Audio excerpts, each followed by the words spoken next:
તમારી ફરજ બને આશીર્વાદ આપવો એમ બરાબર. એટલે બધી લોકોને આશીર્વાદ દેવા માટે જ મેં કીધું છે કે ભગવાન તમારું આરોગ્ય સુખ સંપત્તિ સમૃદ્ધિ ભગવાન આપે અને સુખ સંપત્તિને લક્ષ્મી એવી આપે ધર્મદાનમાં ઉભરાય ત્યારે કોર્ટ કચેરીમાં ન જાય દવાખાને ન જાય એવી ભગવાન અમે પ્રાર્થના કરીએ અને તમારી ભક્તિ અખંડ રહે અને સફળ રહે એ પુરુષોત્તમ ભગવાનને રામદેવજી મહારાજને ગુરુ મહારાજને પ્રાર્થના કરું છું કે તમારું આરોગ્ય સારું હશે તો મંદિર સુધી આવી શકશો.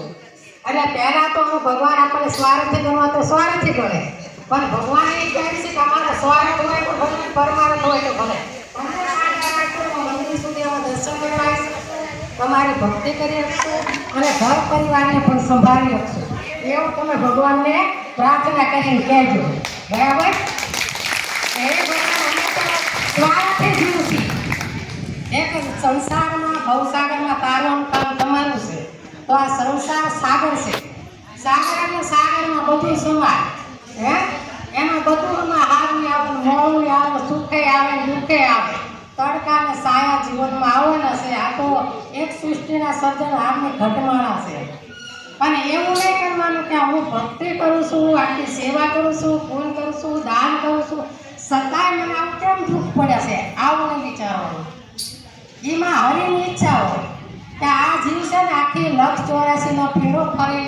એકવાર મનુષ્ય જન્મ આપણને મળે છે. આખી 84નો ફેરો ફરીને આવી હવે 184ના ફેરા એટલે અનેક જીવ કેટલા બધા જીવ તમે આ બધા જુઓ છો કીડી મકોડી ગધાડા કૂતરા અનેક અસંખ્ય જીવ હશે તમારા ન બોલો તો મને કંઈ ખૂબ મજા આવે. અસંખ્ય જીવ છે આપણને ભગવાને 184 ક્યારે કીધા છે ઘણા ને ઘણા એટલા આવતા પણ આખી 184નો ફેરો ફરતા એક જ મનુષ્ય જન્મ મળે છે. મનુષ્ય જન્મ ભગવાને એ માટે આપ્યો છે કે માનવ જન્મમાં જઈ અને તું કંઈક સારા કાર્ય કર સત્કાર્ય કર ભક્તિ કર તો જન્મો જન્મ માણસ કહે છે ને વારે વારે મનુષ્ય અવતાર નથી મળતો પણ મનુષ્ય જન્મ વારે વારે મળે જો એની ભક્તિ કરવી તો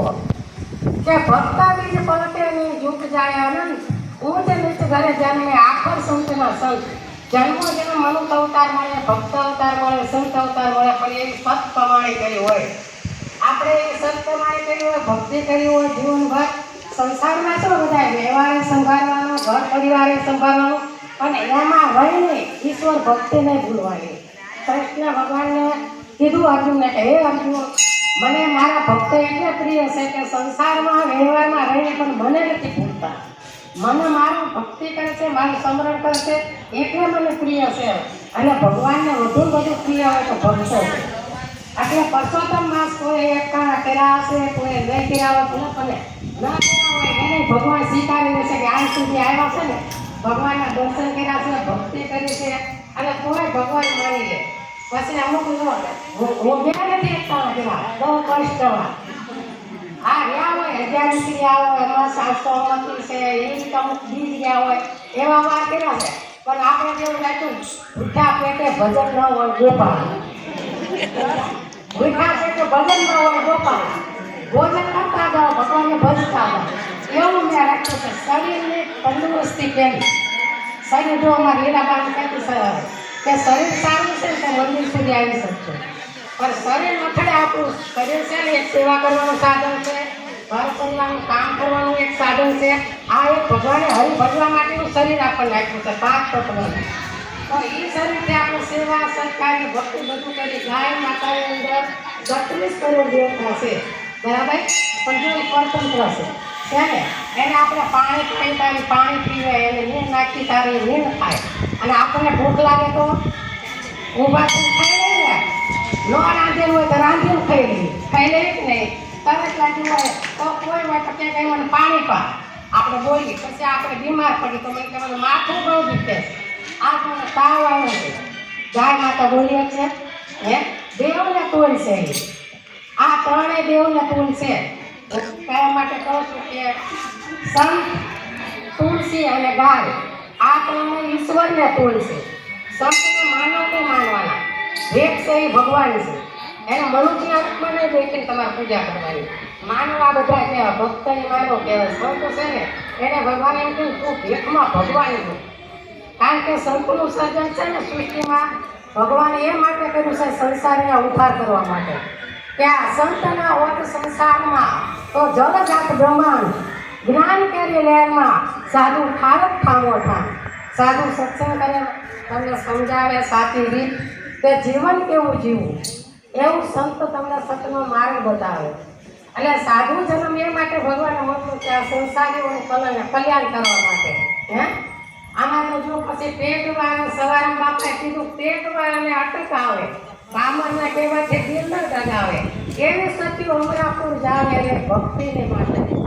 આવી પેટ હોય ને એમાં અનેક પ્રકારના વિઘન આવે આવરણ આવે પણ એમાંથી પસાર થઈ જવું ભગવાનની કૃપા આપણી પર હોય જ તે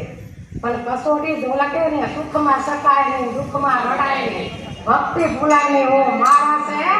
ડોકમાં ગુરુજીના નામની માળા છે ડોકમાં અત્યારે આપણા પરસોત્તમ ભગવાનનું છે એટલે બધો ગાવાનો મેળ નો આવે સત્સંગ કરવાનો મેળ આવે પણ મેં તો આજે થોડાક 5 મિનિટ આટલો બધો 1 મહિનો ગોપીએ ખૂબ જ ભક્તિ કરી છે કીર્તન કર્યું છે તો એક સંત કરી છે